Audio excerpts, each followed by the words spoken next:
Hélène revenant quotidiennement le visiter, Ferrer continuait de ne pas se montrer spécialement accueillant avec elle, sans manifester le moindre bonheur quand elle poussait la porte de la chambre. Non qu'il eût quoi que ce fût contre elle, mais il avait la tête ailleurs. Dès la première apparition de la jeune femme, par contre, les voisins de chambre avaient paru frappés.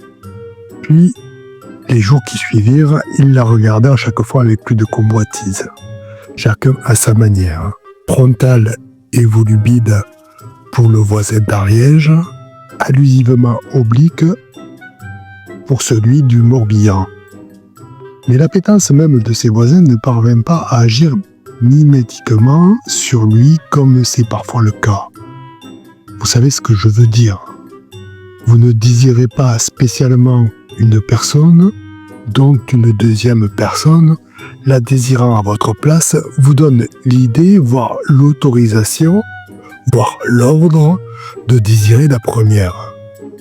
Ces choses-là se produisent quelquefois, cela s'est vu, mais là, non, ça ne se voyait pas. En même temps, c'est assez pratique.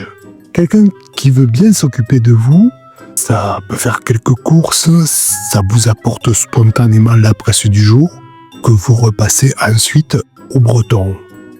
Les fleurs seraient-elles autorisées dans le service? Peut-être en apporterait-elle aussi.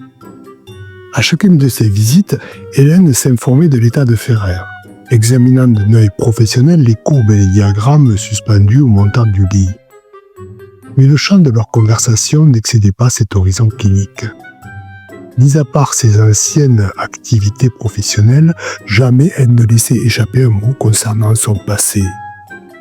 Les notions évoquées, floues d'héritage et de pension alimentaire, pourtant potentiellement riches sur le plan biographique, ne firent ainsi l'objet d'aucun développement.